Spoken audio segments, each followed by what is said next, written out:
Oh yeah, it's very common that people have fantasies or like romanticized visions of what they expect love to be, Mhm. right?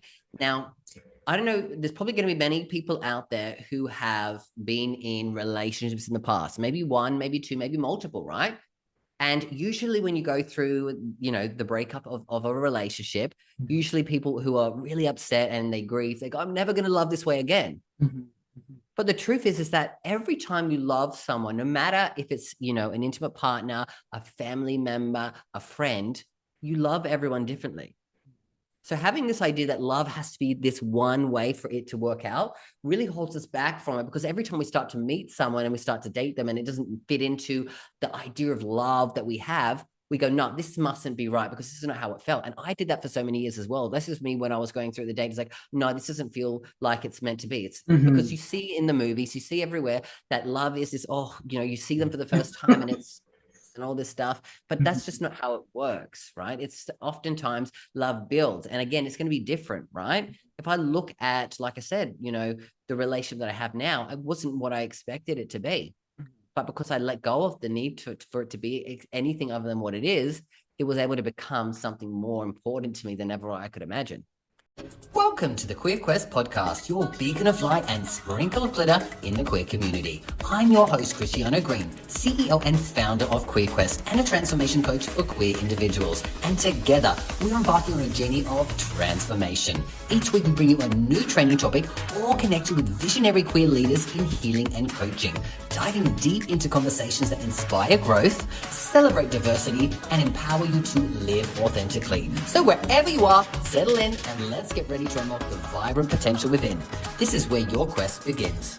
Hello, you fabulous souls, and welcome to this episode of the Queer Quest podcast. I'm your host, Christiano Green, the CEO and founder of Queer Quest and a transformation coach for the queer community. Now, in this episode of the Queer Quest podcast, I'm actually going to be doing something a little bit different. I'm going to be sharing with you a podcast interview that someone did with me. Now, recently I was asked to take part of the Uncovering the Secret of How the Power of Love Heals Summit as part of the Thrive Network. They did a summit recently and I was a part of it. Now, this is an interview where the host, Andro, actually interviewed me on how love heals us, and it's especially focused on the queer community. I wanted to share it with you because there was a lot of great stuff that was shared in it. And usually I'm the one doing the interviewing, so I thought it'd be nice to also hear from me, where I get asked the questions and I also share from that. So watch along and enjoy this episode of the Queer Quest podcast. Hello, audience. My name is Andro Oro Alamar, and today we have an amazing guest. An amazing guest. Would you please introduce yourself and tell us what you do?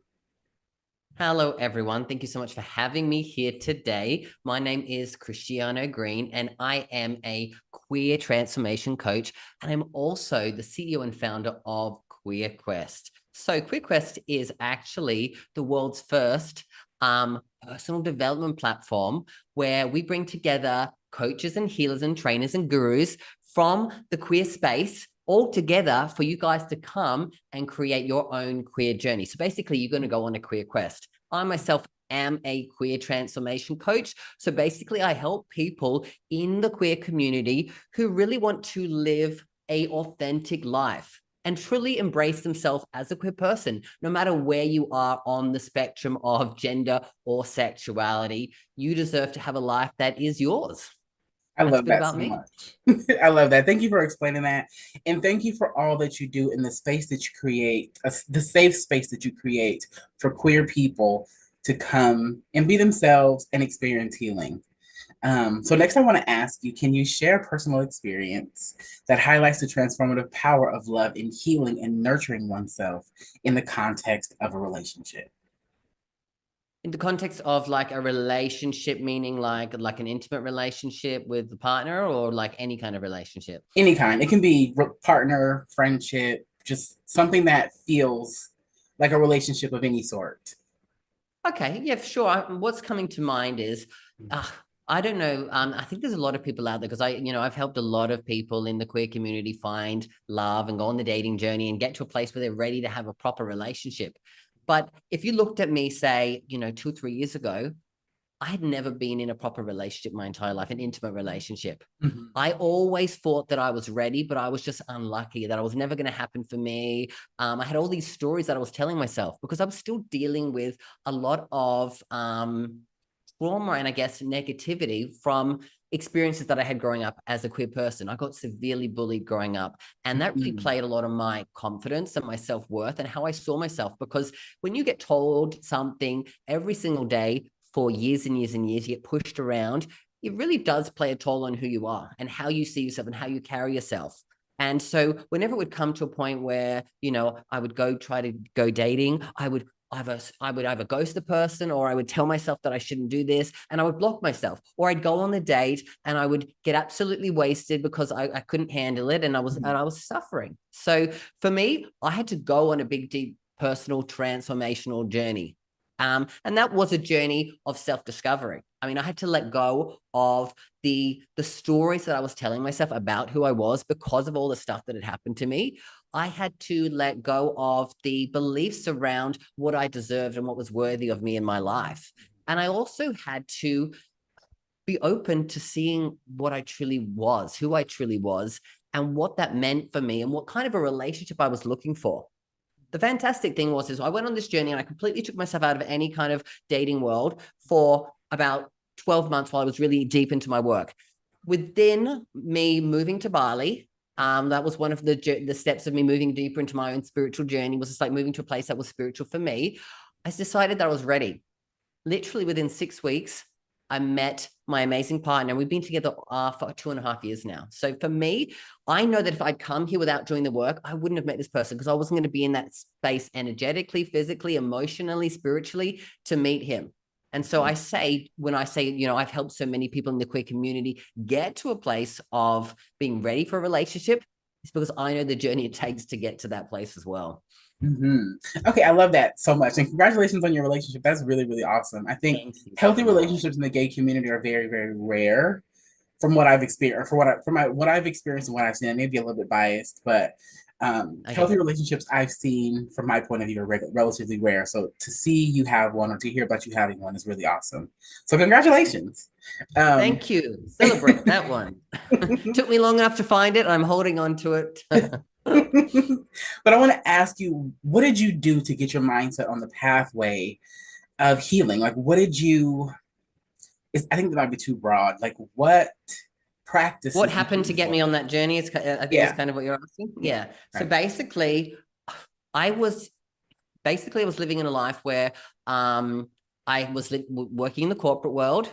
I Mhm. had massive team of over 300 people, huge responsibility, huge stress. And much like a lot of other people in the queer community, I was a perfectionist, meaning, you know, when someone wanted me to do something, I was always the person to say, yes, I'll do it. I'll do it. I'll do it. Even if that was at the detriment of my own, mental health, my own, my own personal life. Because I also had this belief that, if I worked so hard and I was the best at everything I did when it came to, my career and friendships and all that, people wouldn't see my queerness as a deficiency, because I Mhm. still in my mind saw it as a kind of like a disability in a sense. And I was Yeah. working overdrive to push myself. So I got to a place where, for me to manage that stress and that overwork, I was utilizing alcohol and drugs on a regular basis. And it was in the midst of the beginning of the pandemic Mhm. where I was literally doing that, also isolated and alone at home, where it got to a point where, like, I was at my rock bottom place with it. I was drinking pretty much every night. The whole weekend I'd be blackout drunk, and then I'd come back to work on Monday and have to deal with all the stress, and added to it and added to it until I just couldn't handle it anymore. And I just remember one day falling down on the floor in a heap, crying my eyes out. And I'm the type of person that it takes a lot for me to be able to get emotional and cry, because again, I built up so many walls, because emotions have equaled bad. Emotions equaled that I was a sissy. Emotions equaled that I wasn't good enough, right? Yeah. So I held it back. But for me, that kind of moment that made me on the floor kind of allowed me to let go of some of the stuff and really just go, you know what? I can't live like this, which is when I started the journey to say, I need some help. And I started to get help, and I found someone who I could talk to, a therapist first. Then I started looking up different personal development courses, and I took different ones from all the big gurus. But I just realized throughout that journey, there was no one in the space of the queer space in personal development that I could look up to and get support from. So I kind of had to be that for myself, which is kind of also what led me to really step into the space of being a queer transformation coach and helping other people, because I don't want anyone else to think that there isn't anyone else like them, that can help them and support them, you know, because it is tougher when you don't have people that you can really look up to. Yeah, that makes sense because I think when you're a queer person who has gone through trauma, especially in your earlier formative years, it feels like there's no one else like you. It feels like you're alone. Like you obviously and clearly common sense wise would know that there's billions of people, so there's obviously someone like you. But it feels like because you're going through this, there's no one out there who can relate. So I think it's really, really important to find someone who can be kind of like your mentor in a sense, even if they're not close to you, to look up to Correct. kind of follow in their footsteps because again you're going through something that feels so isolating. um yes, thank you Yeah. for explaining that, and I want to ask you next, can you discuss the concept of self-love with the context of queer identities and how it contributes to the process of personal transformation and healing? Sure. I mean, I think in order for you to truly find any happiness and joy in life, that actually comes from a place of self-love. Now, when we talk about self-love, there are more than, you know, there are quite a few different components of what self-love is. There is having a self-awareness of who you are, right? And how you come across and your life. So if you're on a journey of wanting to become you know, have self-love, you have to have a self-awareness of who you are and how you come across, which is also that journey of becoming authentic as well. Next kind of thing on that level is self-worth, right? You can't have self-love without self-worth. You have to feel worthy of love to have love. So in order for you to go on the journey of self-love, you have to improve your self-worth, right? How you see yourself, not how others see yourself, and work on that part. The next part is self-confidence, self-esteem, right? Knowing that, like, you know, on any journey that you go on, you know, whether it's dating or, you know, finding a relationship, at the beginning, you know, it could be scary and it could be hard, but the more you try and the more that you believe that you're worthy of it, the more confidence you're going to have in it, and it's going to get better for you, and you're going to show up more authentically as yourself. And then the final component, what I would say, of self-love is self-care.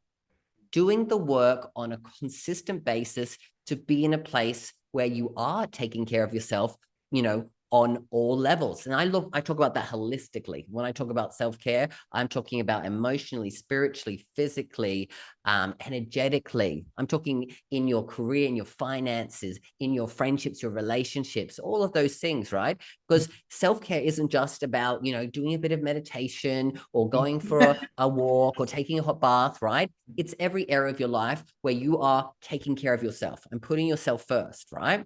So when I look at that in the space of my queer journey, you know, for me to get to a place of embracing myself as a queer person and to support other queer people, I had to have a self-awareness of where I was at when I wasn't good and how I was going to get to a place of being great, good, and then initially being great and happy and having joy in my life. Because one of my biggest values is joy. I want to be doing things that bring me joy. I want to be bringing joy to others because I believe that when you have joy, it's a contagious feeling that people want to have. They want to be around people that bring them joy, right? That's just one of the things that I feel is important. And so then, like I said, having that self-awareness allows me to go, how do I improve my self-worth? And self-worth is like accepting all parts of me as a queer person, as a human, as who I am, right? And then from that, allow myself to have confidence to go out and do the things that are scary in life, but have meaning and that to me. Like becoming a queer transformation coach. There isn't a lot of people out there doing what I do. Yeah. And so I could say, oh, maybe I shouldn't do it because no one else is doing it. Well, you know what? I have confidence in the ability and my desire to help other people. So then what do I need to do? I need to take care of myself in all areas so that I can then be at my best to support other queer people as well.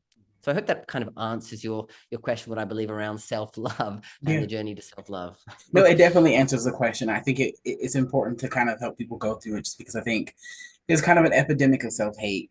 Um, Yeah. I think we're living in a space where people are finding it difficult to deal with heavy emotions and finding ways to cope that are more so distractions or trying to keep themselves distracted so that they don't feel and deal with big emotions. So I think it was very important for you to say that. But I also want to ask you, as a transformation coach and as a healer, how do you help people who don't feel like they have any self-worth to see their worth? Like you kind of mentioned it before, but for someone who feels like they don't have any, how do you help them see that? Or how do you help them begin to be aware of their worth?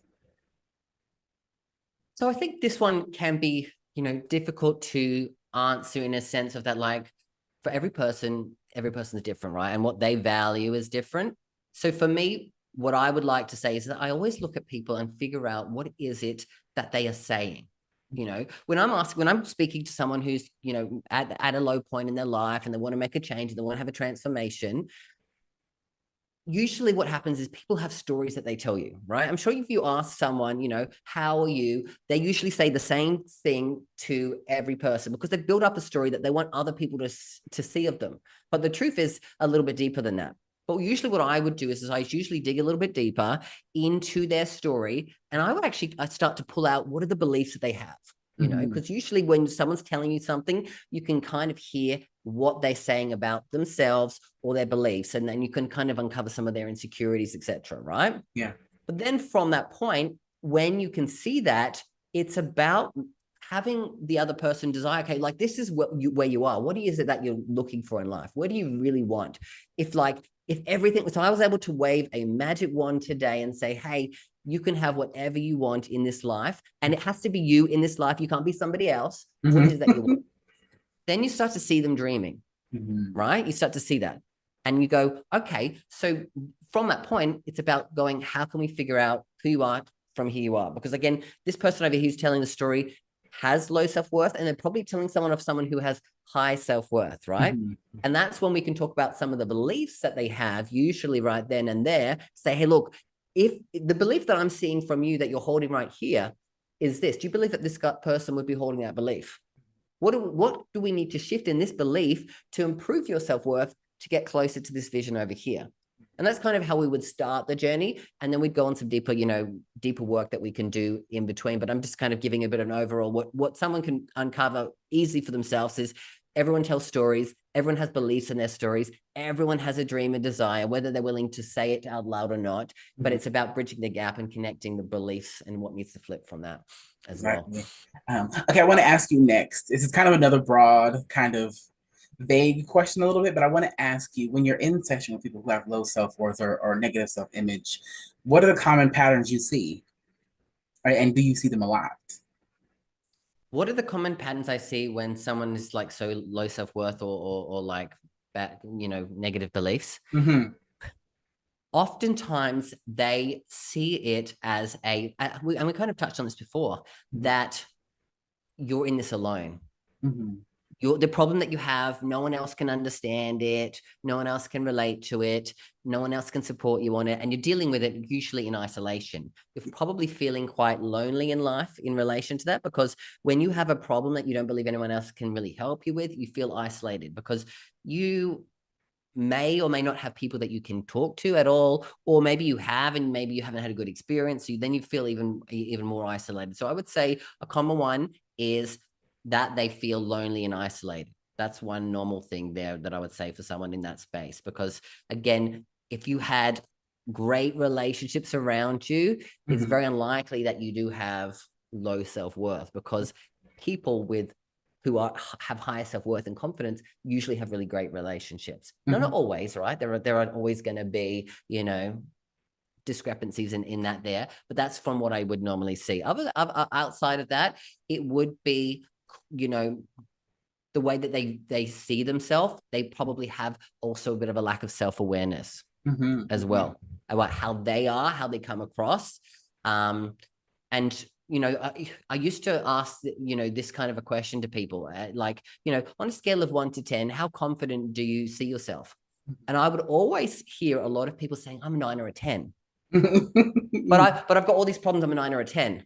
And I would always say that, the difference between confidence and insecurity is confident people wouldn't go out there and be telling you, I'm the most confident person in the world. An insecure person is trying to hide their flaws. Yes. So again, another thing there is probably someone who's trying to hide things as well. And you have to kind of subtly as a coach understand that and read between the lines. So another big one is hiding their flaws and trying to show up as something a bit more perfect as well.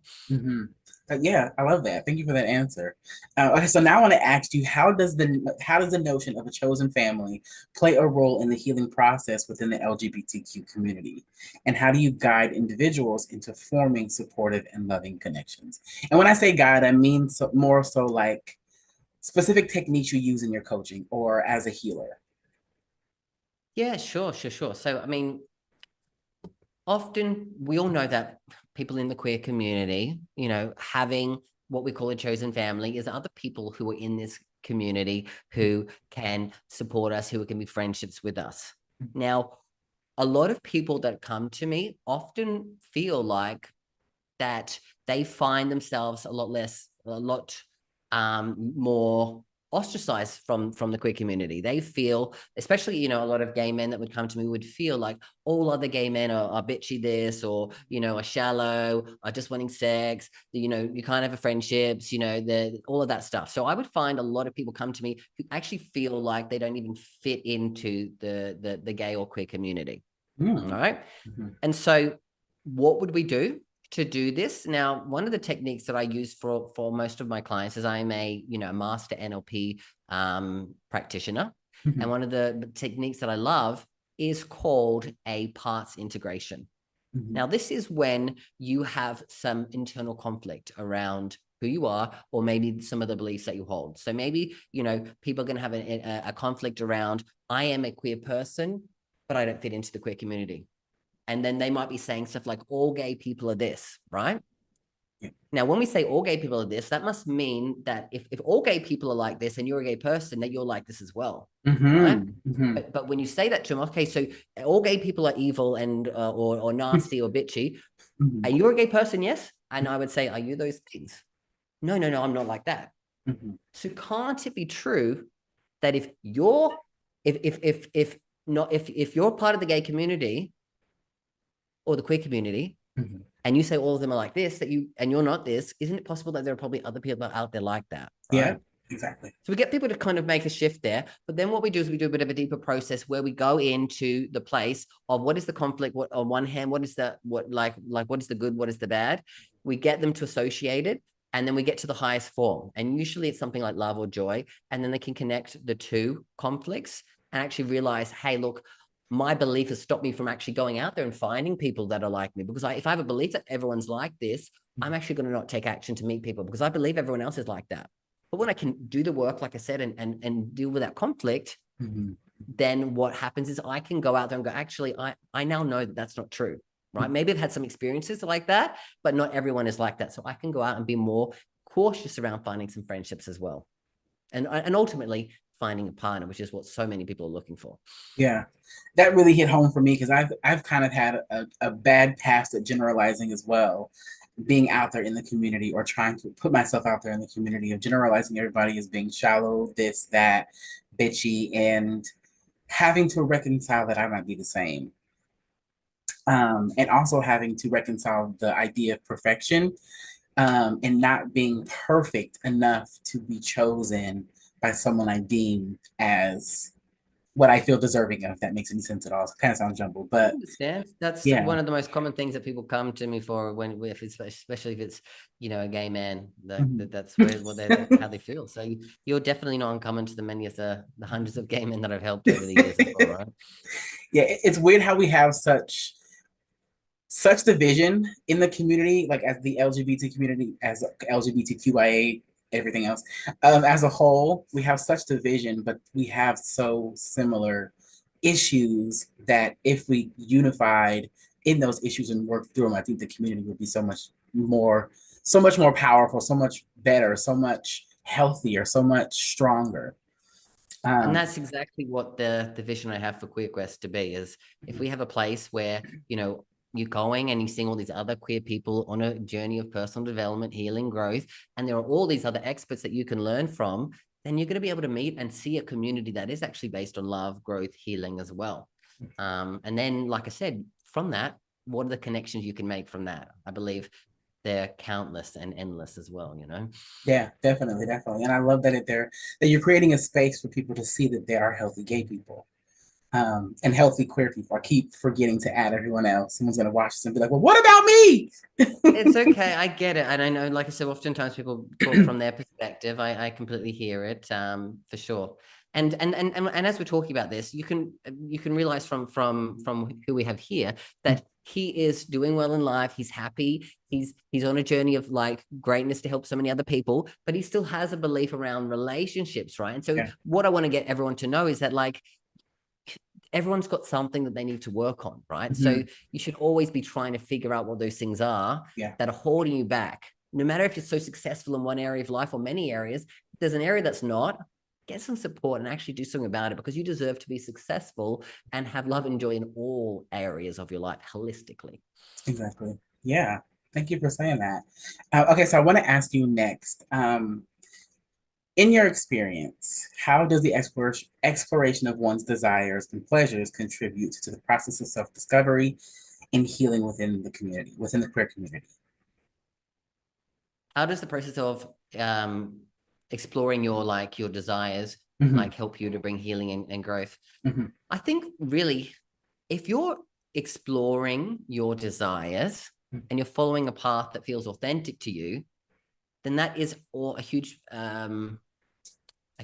step in the right direction for you to becoming an authentic person and for you to being able to go on that pathway forward. Because as we know, so many people in this queer community, whether that is, your sexuality or your gender, because so many people live their life internalized, right? In repression, right? So many people, go on a journey of self-discovery by starting to explore their desires, right?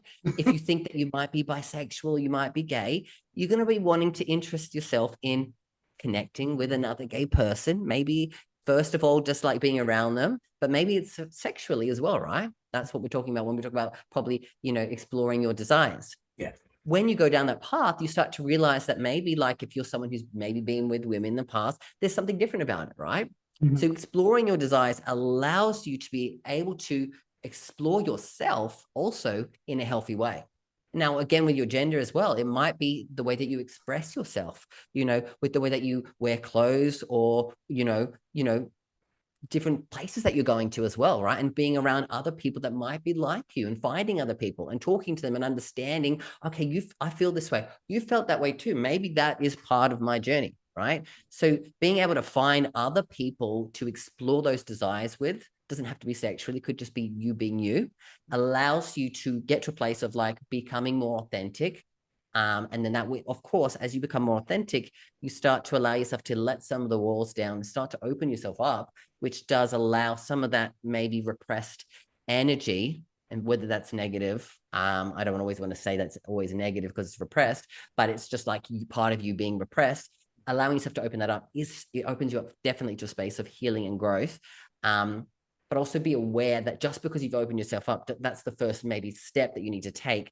There are many more that you might want to have, because if it weren't like me, I thought that I was, as soon as I came out, that everything was good.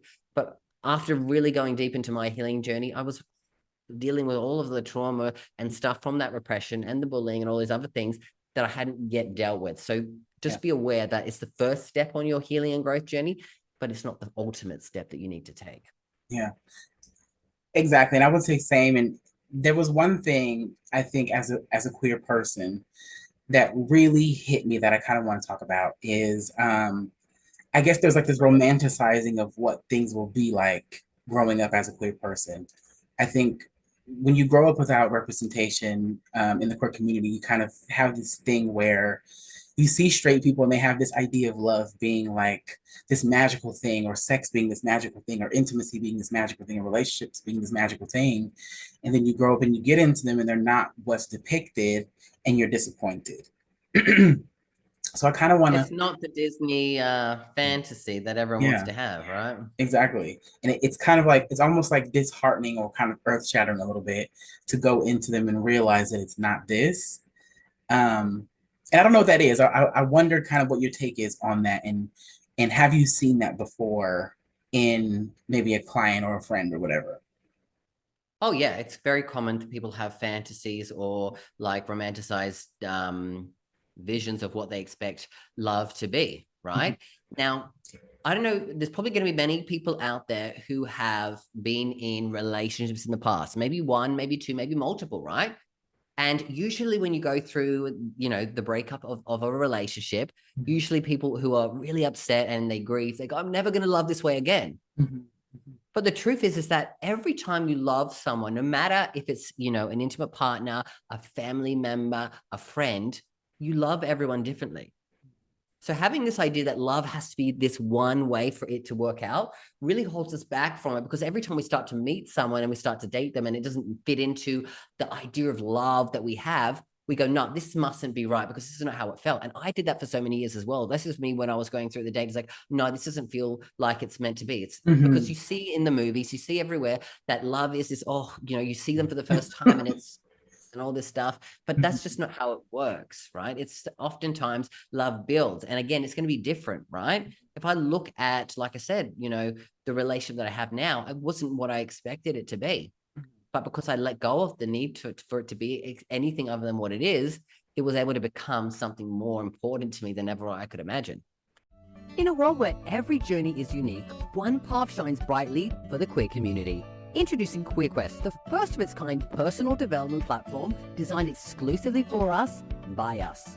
At QueerQuest, we understand the multifaceted journey of queer identity. That's why we've created a space where you can explore, learn, and grow with the guidance of queer experts from around the globe. Whether you're seeking to enhance your physical, mental, emotional, or spiritual well-being, QueerQuest is your gateway to transformation.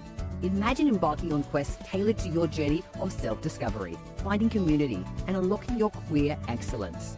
QueerQuest offers online courses, coaching programs, and soon workshops, seminars, retreats, and festivals, all designed to empower you to live your best life. Ready to start your adventure? Join us at www.queerquest.vip to become part of a movement towards personal and collective greatness. Sign up today to join the waitlist and be the first to know when we launch. QueerQuest, where your journey of self-discovery and transformation begins. Don't just dream of a life filled with pride and purpose, make it your reality with QueerQuest. Visit www.queerquest.vip now. Your quest awaits. So again, every person's different that you meet out there. So Yeah. you can't expect love to be one way when you are multifaceted. Every person out there is multifaceted as well.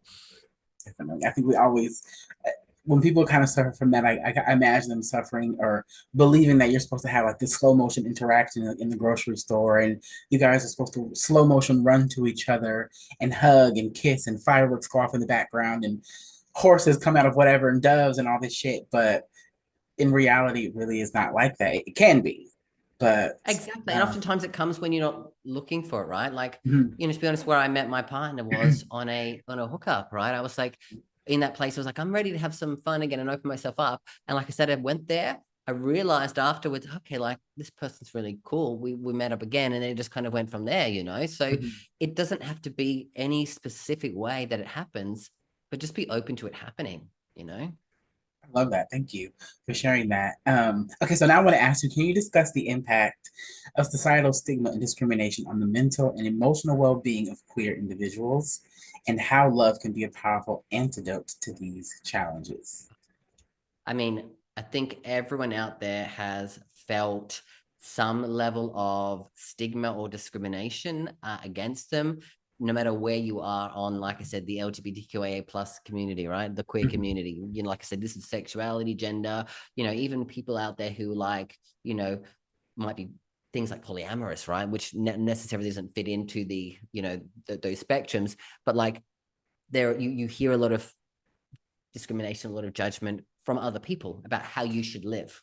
And this is why so many people go through this journey of internalized Homophobia? internalized homophobia, internalized, gender dysphoria, all of these different spaces like that we all go through, not all of us go through, but like that they go through, because again, you're so fearful of what other people think and what other people are going to say, do to you. Because, as we know, if where you are in the world as a queer person can be vastly different to your experience than it can be to someone else, right? There are many countries out there that don't have this as a, it's not legalized for queer people to get married or even, be in relationships. So it can be really difficult. So I've had many people who suffer from that. And of course, this is what we might call as like that, that internalized, when we talked around that, a lot of people walk around feeling some self-hatred towards themselves because, there is a part of us that maybe wishes that we weren't this. Maybe it would be easier to be straight, to be cisgendered, right? All of those different things that you might wish that you were to fit into societal norms. But what I found from going through my own journey and seeing so many other of my beautiful clients go through the journey of self-acceptance is that I think it is a gift to be able to go on this in a sense, because I think that if you're really open to it, what I class as being queer is not just about your sexuality or your gender. It's actually about a much deeper spiritual journey that you go on. Because I think being queer is actually a connection, much deeper connection to yourself. Because of those years of having to internalize and go through it, we go through the battles. And it's almost like that suffering that we go through. But when we can open ourselves up to it and actually fully accept ourselves and allow ourselves to go on that journey of self-love, it becomes this journey of spirituality and it becomes deeper. And I don't think that anyone out there who isn't in our community can relate specifically to that, because they can't. But I believe that the real beautiful, deeper thing that we are connected on in this journey in the queer community is that spirituality that we have to find. Because again, as we know, so many religions, banish queer people from that. And so we have to go on our own self-discovery of what we believe to be, our own spirituality as well. So I think that's the real message that I say, is that like, there is some gifts in this. Don't look at them as always negatives, but the deeper you go within yourself and your journey, it's a huge, like, beautiful thing. And like, I want everyone to experience that, which is again why I've created a place of Queer Quest, because it really is a deeper connection to your essence, to your joy, to your life, to your love. Yeah, and I think you're 1,000% right. I never thought about that at all. And it's crazy that you said that sometimes people wish that they were cis or not queer or straight, because growing up, when I found out what it was that I was, when I found out that I was queer, gay, whatever, that was what I wished every single day. I remember like coming in my room and sliding down the wall and saying, "Pray the "Please, gay God, away." And please make me straight." Right? Yeah, because like that, both sides of my family are like Christian. And I remember like being in the church when I was very, very young and thinking, please, if you make me straight, I'll do whatever you want. I'll devote myself to Christianity. I'll do it. Just make me straight. Just because I was so afraid of what would happen and being shunned or beaten or whatever. But yeah, so it's crazy that you mentioned that. And now that I'm kind of looking at it, I think it is a divine calling to connect deeper. It's specifically spiritually, just because of what we go through, coming up in the world as young queer people and older and middle-aged and dying in this. So thank you for saying that, because that just offered me an immense level of healing. So thank you so much. Welcome. Okay, but next I want to ask you, how do you address the concept of toxic masculinity within the LGBTQ plus context and guide individuals in embracing a more authentic, love-centered expression of their masculinity? So this one is an interesting topic for me, because I find that there's so many people that throw out those labels of toxic masculinity out there, right? And I think this, especially when we're talking about gender in our community, when we're talking about trying to not conform to societal standards of these things right there. So I think when we're talking about specifically, masculinity or even femininity, when it comes to our community, we find that so many people in this don't fit into that normal standard of it. But there are so many people out there who are trying to fit into those standards as well, because they think that, again, they're trying to fit into what society wants them to be. Yeah. And that's when it becomes what I would class as more toxic. When you're kind of denying almost half of who you are to try to fit into a mold that you think you need to be, then that is going to become toxic, because then you're repressing yourself still, which is almost the same thing as when you're in the closet and you're repressing yourself as a queer person. So when you're repressing part of yourself, you know that there's stuff bubbling up that comes to it, right? And that can bring on anger, that can bring on sadness, that can bring on hurt, that can bring on fear, that can bring on shame and guilt, right? Because if you ever show an inkling of femininity when you are, trying to be masculine, then that screws you over. Yeah. But also why I think it's a deeper problem for a lot of men, why we call it toxic masculinity and we don't really have much toxic femininity, is because of growing up in a world where boys don't cry, or boys are supposed to be a certain tough side type of way. And maybe you've grown up in households where you have been, pushed to be this way, and any sign of femininity cause you to, get into trouble. Maybe that was some beatings, maybe that was some verbal abuse, bullying from your own family, etc. Or even in the playground, right? So I think it becomes like your experience outside of being queer also relates to your experience within your own family, your own society, your own area. And that causes people to try to fit into a mold, which we all know we can't fit into, because gender is a construct in my mind, and it should be a construct in everyone's mind. And you should allow yourself just to be who you are, regardless of it, which is why I class myself as gender fluid, because I'm in touch with masculine and feminine of what people call it to be. I dance between the two, and I'm very open in that, knowing that I'm just being myself, right? Same. I love that. Thank you. I You're think welcome. the reason why I asked is just because I think it's something very, I guess I would say, pertinent to talk about in the community, just because I think there's such a negative stigma around it and toxic masculinity and how it plays such a big role in the community, and how, like you said, if you are too Mask and all feminine, those things like that, yeah, if you're like too feminine, then it's kind of like a death sentence for some people. If you're too masculine, I everybody just look at, wants when you. people say it's a death sentence, like I say, look, if someone doesn't like you for you, then that's just great, because now you've got, Yeah, you filter that person out of it. Why chase someone who doesn't want you, exactly. right? Like go find the people that are, because there are plentiful, but don't take your worth from how this person sees you, because you probably wouldn't want to be with him anyway. If you got deeper down to it, what he's dealing with and what you want are probably very different things, Exactly. Exactly. Okay, so next I want to ask you, can you discuss the impact of historical trauma on the mental and emotional well-being of queer individuals, and how love can be a source of healing in reclaiming personal narratives? You asked that again for me. Yeah, it was kind of meaty, so I apologize. But That's okay.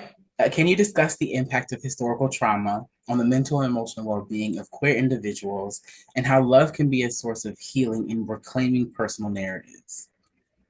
Okay.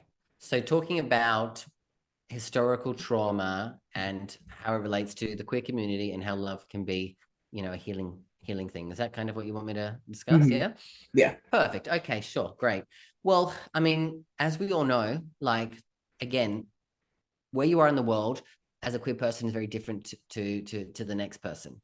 But also, as we know, if you go back 5 years, 10 years, 20 years, 50 years, 100 years, the experience is vastly different for each of those different generations, right? And so, of course, that is going to have an impact, right, on who we are, especially if we are people who are into and understand queer history, because I think it's important as a queer person to understand, the people that have come before us, who've paved the way for us to be able to be in where we are, but also know that we're nowhere near where we need to be. Right.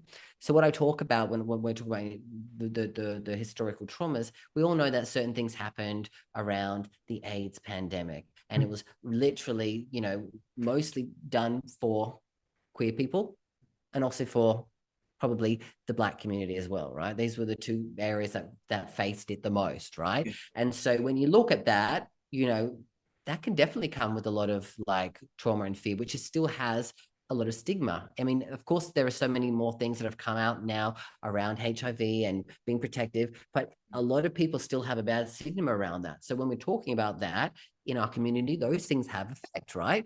No matter if you're the person who is dealing with HIV, or someone who has it, maybe it's a potential partner, right? It's about then those things affect it. But also, like, if you're coming from a different generation, a lot of the clients that I've helped are people who are men that are in their 50s, 60s, or even 70s. And they've just finally come to a place of self-acceptance and maybe really coming out. I've had clients who have been married their whole life, have families, and have finally come to a place of coming out and accepting themselves, right? So that comes with its own layers of it, because again, if you're not in a place where you feel comfortable to be open in your life, and maybe, like I said, this is generations ago, you're going to go and live the normal life that is the straight, the straight life, right? And you might get the house and the kids and the marriage, right? But again, not be fully authentic yourself, probably have some deep layers of still like trauma within you, right? Again, there'll be still stuff happening today that happens to people. Like I said, you could be living in certain countries in Asia or in the Middle East, where like it's even to a point where people can be killed because of their sexuality or their gender. People in America, you hear of trans people getting murdered or attacked on a regular basis, especially now with all the stuff that's been going on in the in Parliament, with all that the hate that's coming towards our community. It's almost like we're going backwards in a way. So you can't hide from the fact that comes with a level of trauma, whether that is for the entire queer community and you feel it as a collective, or it's an internalized thing that you take on for your own journey. It affects people. But I always say love wins. Love is love. And I know it's hard to get to a place of that just by hearing the words. It takes a long journey to get to that place. But the more we come from a place of love and we move forward, we progress and that's how we have progressed as a community, is because we have continued to focus on the fact that we deserve the same rights. We deserve to be happy. We deserve the joy, and we deserve love in our life. And we deserve to have that accepted by everyone around us and not feeling the burden or the trauma that's happened. So love is the ultimate healing energy out there, Yeah, you're right. You're so right about that. Thank you for explaining that. And I want to ask you next. I should have asked you this earlier, but you're also a shadow healer. What does that mean? And how do you help people work through their shadow? Yes. So yeah, I love that you asked that question, because yes, that's definitely part of my brand and my coaching, is that being a shadow healer as well. Now, basically, what are shadows? So basically, shadows are anything that we have within us that is within the darkness. There's always the opposite something. So to light, there's darkness. To love, there's hatred. To confidence, there's insecurities. So basically, whatever that shadow is probably the opposite to what your ultimate goal is, right? So joy, depression, So within us, we all have shadows, right? And there's part of us that we've dealt with stuff like the traumas, the negative emotions that we've dealt with, the stuff that's happened in our past. We may have grown up, like I said, as queer people, we all have shadows that we have to deal and face because of the life of being a internalized experience, right? It's like I said, for every queer person out there, you had to come to terms with being different to the norm, which came with an internalized experience, which came with shadows as well. But you also come from different communities, right? Again, you mentioned there that you came from a Christian background, the church. That comes with religious traumas, religious shadows as well. Yeah. So basically, shadow is trauma, shadow is negative energy, shadow is negative emotions, shadow is anything that's literally holding you back, negative, like limiting beliefs as well, right? And so part of what I do is I help people to bring the darkness to light and work on those shadows, and also becoming connected to those shadows. Because when we talked about the thing where I was talking about the parts integration, there's a conflict between your side of you that's feeling depressed and your side of you that's feeling joy, the side of you that's feeling self-hatred and the desire for self-love. And so when we can connect the shadow to the light, we don't have to get rid of the shadow, but we have to then bring the light for then to be like whole again. It's about bringing you to a place of wholeness. And so dealing and using being a shadow healer is making you whole, not feeling like there's a part of you that's lacking or missing or broken. Because when you can come together, you realize that energy is energy, right? We can have energy that leads us in a negative space. We can have energy that leaves us in a more positive space. But at the essence of it, energy is energy. And if we can take away the meaning that we give to certain energies, that energy changes. And that's what we call shadow healing. We heal those shadows within ourselves and within the clients that I help as well. Awesome. Thank you for explaining that. I had to ask that just because I felt like as we were doing the interview, I felt like there was something missing. I felt like there was something I should ask you that I hadn't yet gotten to yet. And after Totally. asking you that, I felt like, okay, that was it. So thank you for explaining that. And thank you for explaining shadow work. I think it's something I do on a regular basis in my own healing practice, something I do literally every day. Whenever I'm talking to someone and something comes up, like it just did, um, I immediately run to my journal to write about it and kind of dig. But I want to ask you next, is there a specific modality you practice as a shadow healer? Is it just more so focused on someone's shadow and the darkness within them and how to integrate it? Ooh, there's quite a lot of different things that I would say that can be used, right? Like I said, another thing that I use is a thing called timeline therapy, because oftentimes what happens is people don't want to go into their shadows because it has a emotional reaction within their nervous system. Yeah. And as you retell a story or retell a shadow, which is what I would like to say, you might get brought back to the moment where that shadow is there. And you don't want to always dig deep into that.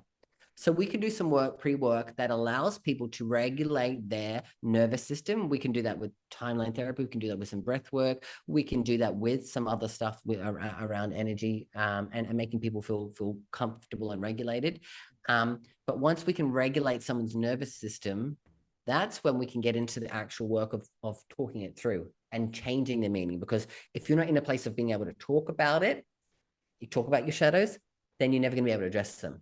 So initially, I would say the main things are around regulating people's nervous system so they can actually clear out that negative energy, that negative emotions, and be able to be freely able to talk about it. Because when you can talk about something, it becomes a hell of a lot easier to deal with and process, as you can probably imagine from the work that you do as well. Yeah, definitely. Yeah.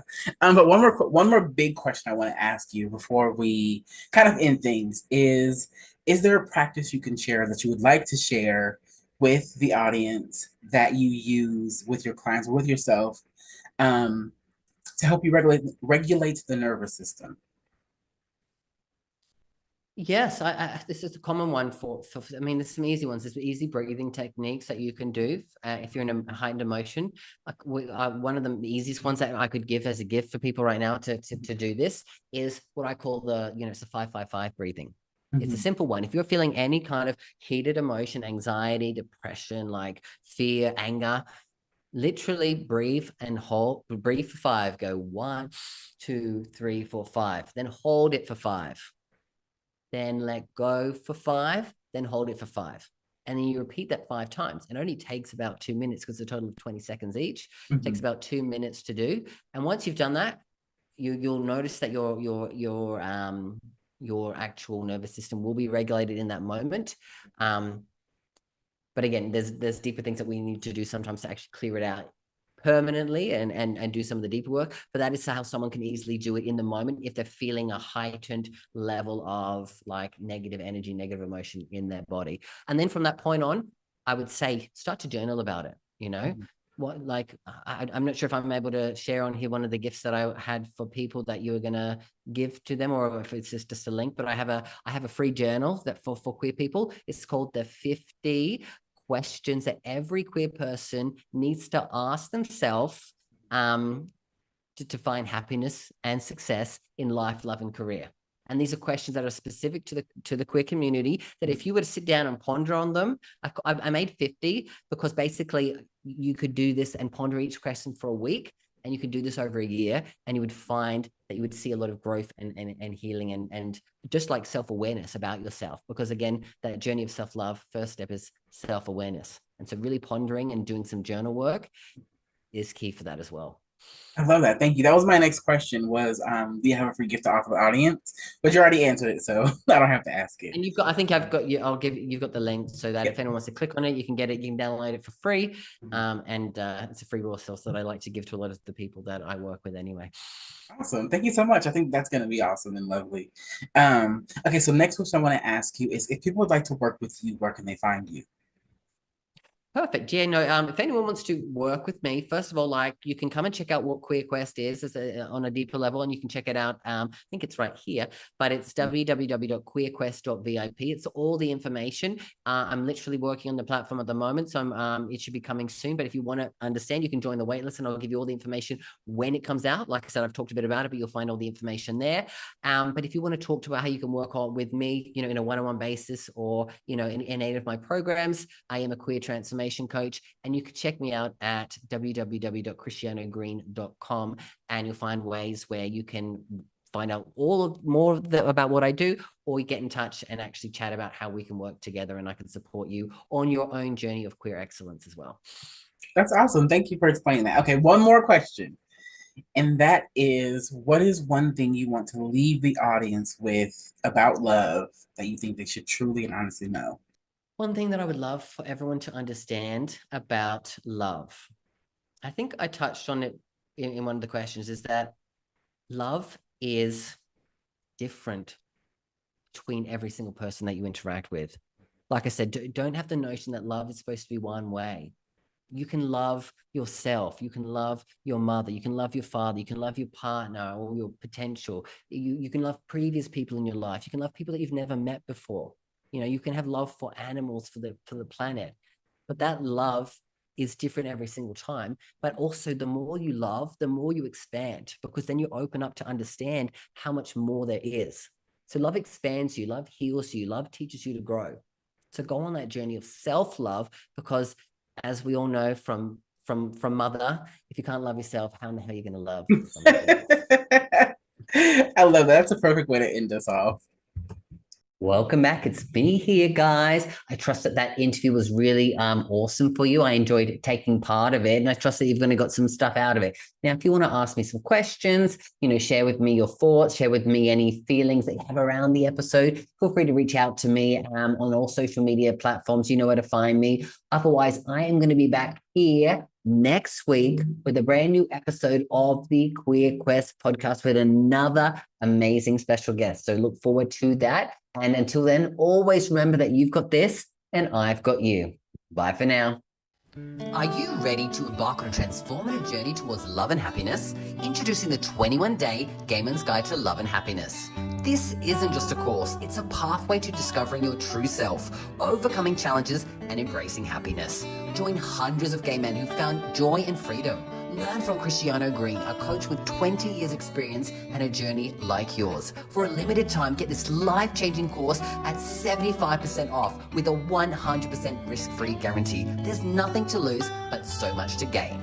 Your new life is just a click away. Enroll in the 21-day Gay Man's Guide to Love and Happiness today. Visit theglobalpridecollective.com and start your journey towards a happier, more fulfilled you.